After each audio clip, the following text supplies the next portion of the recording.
Olá, pessoal! Estamos começando agora mais uma sessão do webinar do Cloud Onboard e dessa vez o nosso tema é os serviços básicos de infraestrutura no Google. Na sessão de hoje, a gente vai cobrir os principais serviços de infraestrutura, mas de uma perspectiva mais de organização. Então, por exemplo, como você pode criar os seus serviços dentro do GCP e organizar eles em diferentes projetos, em diferentes equipes, todo o teu controle de permissionamento e como que você pode interagir com a plataforma do GCP da melhor maneira. É sempre importante a gente entender que quando a gente começa a utilizar um serviço do Google Cloud, você está compartilhando com o Google as suas obrigações de proteção do teu ambiente. Então, por exemplo, você está compartilhando dos mesmos níveis de segurança que o Google utiliza para proteger o seu data center, para proteger todos os seus serviços. É óbvio que a proteção dos dados é uma responsabilidade sua, então você tem que entender, dentro das ofertas do Google, quais são as melhores práticas e opções para você organizar as suas políticas de segurança e estar compliance não só com a sua empresa, mas também com as melhores práticas ofertadas pelo GCP em si. Como você consegue perceber por esse slide em si, quanto mais serviços gerenciados você começa a utilizar, maior a oferta de serviços que o Google protege de maneira automática. Então, menos você tem que se preocupar em, por exemplo, fazer hardening de hardware, hardening do sistema operacional, ou qualquer outra feature de segurança que não está voltada, por exemplo, a um serviço de banco de dados gerenciado, ou um serviço de container gerenciado, por exemplo. É super importante a gente entender que a gente consegue organizar os recursos de maneiras extremamente diferentes dentro do Google Cloud. Só que todos os recursos, eles trabalham dentro de uma estrutura hierárquica. Então vocês podem ver um exemplo de estrutura onde eu tenho uma organização num nó maior, meu principal. Debaixo da organização, eu começo a criar pastas que vão me ajudar a agrupar diferentes projetos e embaixo de cada um desses projetos eu tenho em si os meus recursos. Então, essa é uma estrutura básica que você pode começar a utilizar para organizar o teu permissionamento dentro do GCP. Como eu disse, pessoal, todos os serviços, todos os recursos, todas as APIs e cobranças dentro do GCP são associadas a um código de projeto, a um Project ID. E dentro desse projeto, você pode distribuir os seus recursos de diferentes maneiras. Você pode agrupar os seus projetos em diferentes pastas dentro de uma organização, por exemplo, o que vai te facilitar na questão de distribuir acessos. Então, por exemplo, imagina que eu tenho um time de produtos que ele está cobrindo a minha área de marketing, minha área de sales, por exemplo. Eu posso isolar todos os projetos referentes a marketing, referente a sales, em pastas diferentes. Então, eu posso, por exemplo, deixar uma pasta com projetos só de marketing, uma pasta com projeto só de sales, e dar acessos para grupos de usuários direto nessa pasta. Então, eu não preciso me preocupar em dar acessos individuais para cada grupo de usuário, se eu já tenho todos esses projetos, por exemplo, associados a uma pasta em si. Eu posso, inclusive, colocar uma pasta em um nível inferior a uma outra pasta.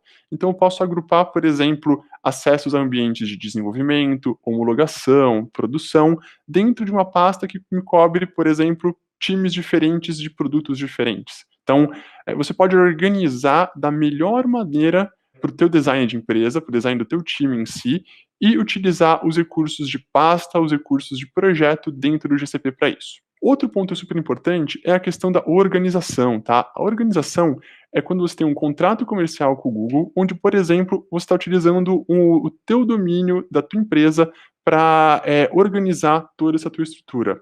Esse domínio pode ser um domínio G Suite, por exemplo, ou você pode utilizar um domínio externo com o Cloud Identity dentro do GCP para ele reconhecer essa estrutura.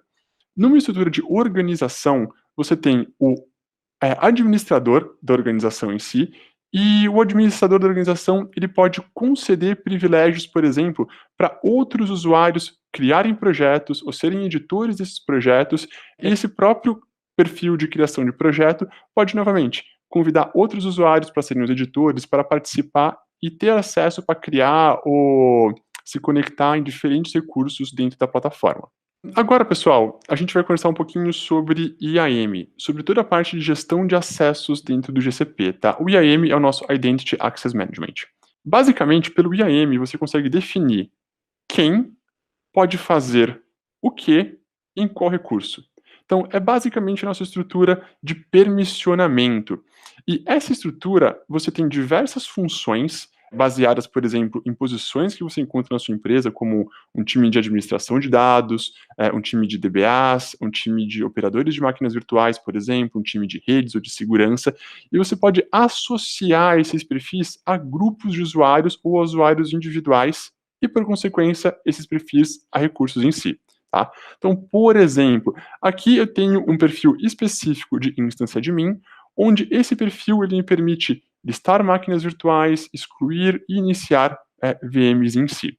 Lembrando que toda essa estrutura ela é hierárquica, tá? Então, por exemplo, eu posso dar uma permissão para um usuário a nível de um projeto. Então, eu posso dizer que, por exemplo, esse usuário tem permissão para alterar todas as minhas máquinas virtuais no projeto, algo do gênero, ou posso dar esse acesso de maneira mais fina, por exemplo, a um grupo específico de máquinas virtuais, ou a um grupo específico de componentes dentro da minha aplicação em si.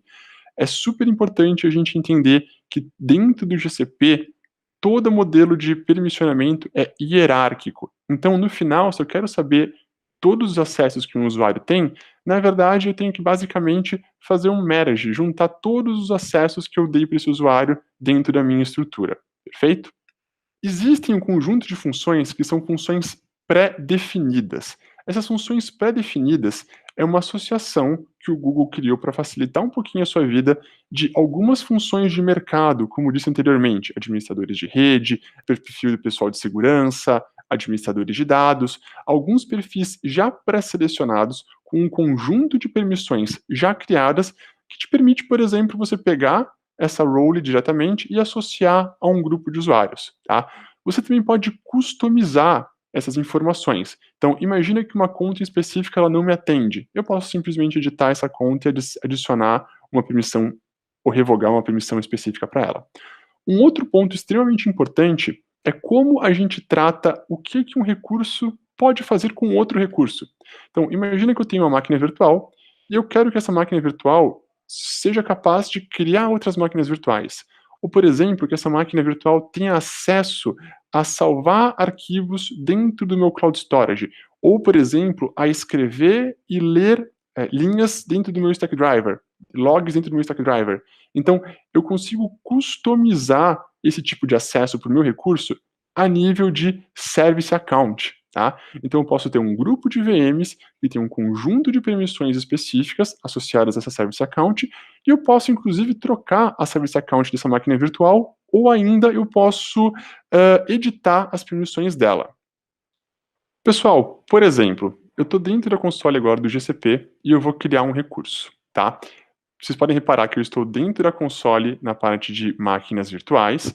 Eu cliquei aqui na opção de criar uma máquina virtual em si, e durante o setup da máquina virtual, eu já tenho a opção, basicamente, de definir qual que é a service account que eu vou utilizar, tá? Então, vocês podem ver que tem uma porção de service accounts diferentes, a própria service account default, que o GCP já cria automaticamente para mim, mas qualquer outra service account que eu posso criar de maneira customizada para o meu ambiente. Vocês podem, inclusive, pessoal, alterar a service account associada a um componente. Por exemplo, para uma máquina virtual, eu preciso que essa máquina esteja parada, tá? Que ela não esteja running. Eu basicamente entro no componente, vou na opção de edição dele em si, e vou aqui para o final da minha console, onde eu tenho a opção de trocar de novo a service account. Uma outra coisa que eu posso fazer é, pelo próprio IAM, alterar as permissões de uma service account já em execução. Eu posso conceder um acesso novo, ou eu posso revogar um acesso existente, tá? Então, isso, pessoal, é basicamente o que a gente pode utilizar toda a estrutura de service account para controlar a comunicação e o acesso entre diferentes recursos dentro do GCP. Agora, pessoal, a gente vai começar a falar um pouquinho sobre o Cloud Identity, tá? Como que a gente consegue utilizar um modelo de gestão de identidade do Google para facilitar os acessos dentro do GCP. Dentro do Google Cloud, você não cria usuários, você basicamente concede acessos a usuários que já existem, por exemplo, dentro do G Suite, ou uma outra Google Account, como por exemplo um Gmail, ou uma Google Account que você criou com o seu próprio domínio, utilizando, por exemplo, o Cloud Identity. Então, você pode utilizar diversas estruturas diferentes, contanto que ela seja uma Google Account, e você pode criar uma Google Account com sua conta de domínio personalizada sem nenhum custo, tá? É um dos serviços que não tem nenhum tipo de tarifa em cima disso, e basicamente associar essa sua Google Account a algum projeto no GCP, dar uma permissão diretamente para ela. Uma outra opção, que é muito comum, é, por exemplo, você já tem um LDAP dentro da sua empresa. Você pode ser um Active Director ou um outro LDAP qualquer. Ao invés de você recriar esses usuários como um Google Account, você pode utilizar o Cloud Director Sync para sincronizar em um só sentido, que é do seu LDAP para o GCP, no Cloud Identity, os usuários da sua empresa. Tá? Então, isso facilita e muito se você já tem um parque grande de usuários dentro da tua empresa em si, e você cria um único ponto para você centralizar revogação de usuário, criação de novos usuários, alteração de senha e todo esse tipo de tarefa administrativa voltada ao setup das contas em si. Tá? Então, o Director Sync é um excelente acelerador caso você já tenha uma base existente de usuários de um LDAP dentro da sua corporação. Agora, pessoal, a gente começa o último bloco dessa sessão, que é um bloco sobre as maneiras diferentes de você interagir com o GCP. Basicamente, existem algumas maneiras, desde formas mais programáticas, como a gente pode ver com o Cloud Shell, com o Cloud SDK, ou formas mais gráficas, como a gente estava vendo há pouco com a própria console web do GCP em si. Além disso, a gente tem um aplicativo mobile e um conjunto de APIs que eu vou explorar um pouquinho melhor daqui para frente. A console do GCP vocês já conhecem. Essa é a console do GCP em si. Então, você tem no menu esquerdo várias opções diferentes para produtos diferentes dentro do GCP, desde produtos ligados a poder de processamento, armazenamento, as suas configurações de rede, operações como, por exemplo, monitoração e debug das suas aplicações, outras ferramentas, por exemplo, o Container Registry, ferramentas para CI/CD com Cloud Build e outros N componentes que você pode utilizar no teu ambiente em si. Cada vez que você entra em uma dessas opções do menu da esquerda, você entra num grupo mais específico de componentes. Como, de novo, eu estou voltando para a console de máquinas virtuais. Eu posso entrar, por exemplo, uma opção de grupos de instâncias. Então, cada vez que eu atualizo a opção aqui dentro, nesse meu painel da direita, eu vou ter as opções atualizadas de recursos associados a esse meu menu. Perfeito? Pessoal, um outro recurso super poderoso dentro da console gráfica do GCP é o Cloud Shell. Efêmera, tá? Já criada e autenticada com o seu usuário, então você pode automaticamente interagir com os recursos do GCP diretamente da console, através dessa máquina virtual. Por exemplo, eu poderia estar utilizando o gCloud, eu poderia estar utilizando o GS Util, e isso já estaria utilizando a minha conta autenticada ao projeto em si, tá? Essa máquina ela é gratuita, então você não tem que se preocupar com nenhum tipo de custo adicional. Mas como eu disse anteriormente, ela é efêmera, tá? Então isso quer dizer que a cada X horas essa máquina ela pode ser reiniciada e todo o conteúdo que não estiver dentro do home do seu usuário será perdido, tá? Então utilizem sempre o home do seu usuário. Ela basicamente já vem com Docker, Python e N outras ferramentas de desenvolvimento já instaladas, o que facilita bastante nossa interação com o GCP. E, além disso, ela tem um recurso super importante que é o editor, tá?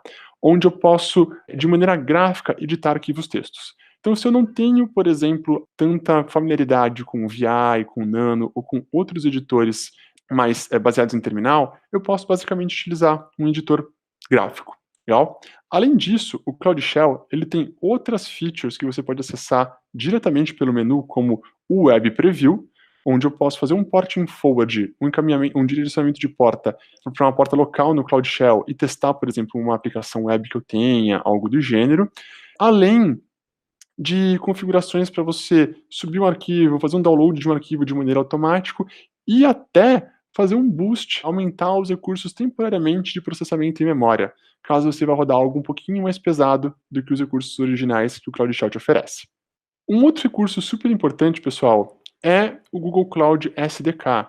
Então, hoje, o Google Cloud SDK é composto basicamente do gCloud, do GS Util e do BigQ para a manipulação do BigQuery em si. O G-Cloud, basicamente, a gente utiliza para a criação de diversos componentes, como máquinas virtuais, redes, instâncias no App Engine, instâncias do Cloud Composer e qualquer outro tipo de recurso dentro do GCP. O GSUtil, ele é focado na manipulação de storage. Então, cópias de arquivo, remoção de arquivos e qualquer tipo de alteração que você tem que fazer dentro de um bucket. E o BigQ é basicamente para interagir com o BigQuery de maneira automática. Se você utilizar o Cloud Shell, de novo, o Cloud SDK já está instalado e já está autenticado com o seu usuário. Mas nada te impede de você, por exemplo, baixar o Cloud SDK, instalar na sua máquina, ou até vir uma imagem Docker, tá? E utilizar do seu laptop, da sua máquina corporativa ou pessoal. Você não precisa utilizar ele diretamente do Cloud Shell. O Cloud Shell é simplesmente um facilitador nesse seu processo. Um outro ponto super importante é que todos os serviços do GCP, eles te disponibilizam uma interface de APIs REST. Então você pode interagir diretamente com esses recursos simplesmente chamando APIs, o que é super interessante se você pensar como você pode programar a sua infraestrutura através de outras linguagens, através de outras tecnologias. Então eu posso chamar uma API, por exemplo, para entender o status de alguma máquina virtual, eu posso submeter um job no Dataproc, basicamente, e checar o status dele via as APIs REST. Então, eu consigo automatizar a minha infraestrutura de uma maneira extremamente fácil e prática, utilizando as APIs REST em si. Tá? Uma ferramenta super interessante para a gente entender um pouquinho mais dessas APIs é o API Explorer. O API Explorer, ele basicamente te permite buscar pela documentação e pela interface de várias APIs diferentes dentro do GCP, onde você pode, por exemplo, entender como que você interage com as APIs de construção, de atualização de máquinas virtuais. Então você vai ter todos os verbos que você pode utilizar, todas as chamadas, todas as funcionalidades para cada uma dessas APIs de maneira atualizada, tá, pessoal? Então, o Cloud API Explorer é extremamente robusto para quando você precisa integrar todo esse conjunto de APIs REST com a tua aplicação, com a tua infraestrutura em si. Além disso, o Google Cloud ele disponibiliza SDKs diretamente para diversas linguagens. Então, por exemplo, dentro do GCP, se eu quiser interagir diretamente utilizando Java, utilizando Go, utilizando Python, Ruby, PHP, C Sharp, eu tenho uma infinidade de linguagens que eu posso utilizar, bibliotecas nativas para interagir com o Google Cloud diretamente da minha aplicação, tá? Sem ter que chamar uma API externa ou algo do gênero. Eu posso utilizar basicamente os argumentos, as propriedades da própria linguagem. E, além disso, pessoal, a gente também tem uma opção que é o aplicativo mobile. Então, tanto para Android quanto para iOS, você pode baixar um aplicativo do GCP que te permite monitorar máquinas virtuais, gerenciar essas instâncias, até tomar algumas ações referentes ao App Engine, toda a parte de billing. Então, é uma visão bem mais resumida da console gráfica, mas você consegue ainda pilotar algumas ações do GCP diretamente do seu celular. Para fechar, pessoal, existe um conjunto de links que você pode utilizar para entender mais sobre o GCP, desde esse overview desses componentes que a gente apresentou na sessão de hoje, até visões mais específicas, como, por exemplo, a parte de IAM, toda a parte de segurança. E lembrando, galera, a documentação online do Google é sempre o ponto mais seguro para você pesquisar e entender como você deve interagir com o componente em si. Caso você esteja assistindo algum webinar mais antigo ou algo do gênero, às vezes algumas informações podem ficar desatualizadas. Se você estiver diretamente analisando a documentação, você vai ter de fonte segura o que você deve fazer, melhores práticas, versões, para basicamente manipular o componente ou a arquitetura que você está desenhando com o Google Cloud em si, tá? Então, lembrem, galera, sempre consultem a documentação online atualizada. Tá? É a melhor fonte, a maneira mais segura para você trabalhar com o GCP. Pessoal, com isso a gente encerrou o conteúdo de hoje, desse webinar. Dentro desses links que estão na sua tela, vocês podem entender um pouquinho mais sobre sobre a documentação online desses produtos que eu comentei hoje, desde a parte de segurança, controle de acesso, interações com o SDK, o Cloud Shell, todos esses recursos que estão disponíveis dentro do GCP. E lembrem, a documentação online é o ponto de confiança dentro do GCP. Então, se vocês estiverem assistindo, por exemplo, um tutorial antigo ou um webinar que vocês não têm certeza da data de lançamento de qual versão de um produto que o webinar está abordando em si, sempre confiem na versão online disponibilizada dentro da documentação do GCP. Tá? É muito mais fácil para vocês estarem acompanhando novas features, alteração de features já existentes na plataforma e até depreciação e a criação de novos componentes em si. Perfeito? Assistam os próximos webinars, onde a gente vai começar a detalhar e entrar em alguns produtos mais avançados dentro do GCP. E, de novo, é uma ótima oportunidade para vocês entenderem esse panorama geral de produtos do Google Cloud e se aprofundarem em temas específicos, mas não só de maneira teórica, tá, galera? Lembrem dos Quick Labs. Ao final de cada grupo de webinars, você vai ter uma quest diferente para vocês entrarem e interagirem com as tecnologias que vocês assistiram em si. Legal? Foi um prazer estar com vocês hoje, pessoal, e vejo vocês na nuvem. Tchau, tchau.